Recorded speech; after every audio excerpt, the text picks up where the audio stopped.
A ver, ¿qué quieres comprar, hija? Esta y una slime. Pues velo. ¿Pero de una vez o a la salida?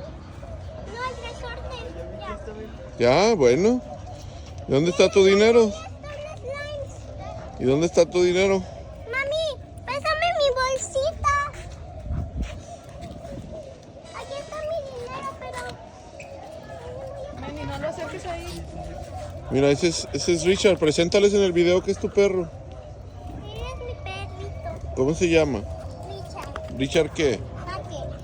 Muy bien. Vamos a ver una película. Muy bien, ándale, ve a pagar lo que lo que agarraste. A ver, dile que agarraste ese y qué más. Sí, pregúntale cuánto cuestan. ¿Cuánto cuestan? El otro, el espiral cuesta 30 y el line 75. Serían 105, hija.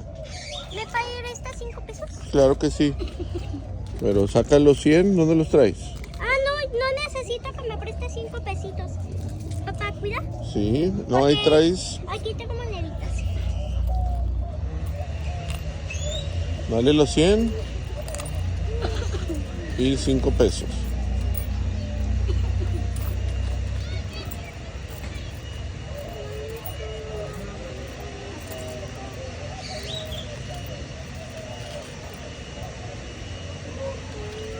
A ver, dale el de 100 primero. Y luego ahí, ¿cuántos van? 2 pesos van. 3.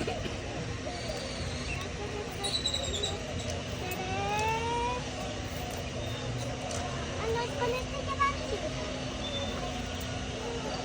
5. Ah, ya salió la de 5. Dile gracias. Gracias. ¿Y dónde están tus cosas? Aquí están. Listo. ¿Tú ya puedes llevar la bolsita? Claro que sí. Ahora sí despide a tus amiguitos. Adiós. Dile que ¿dónde estás? ¿En el bosque? Sí, estoy en el bosque. Bueno.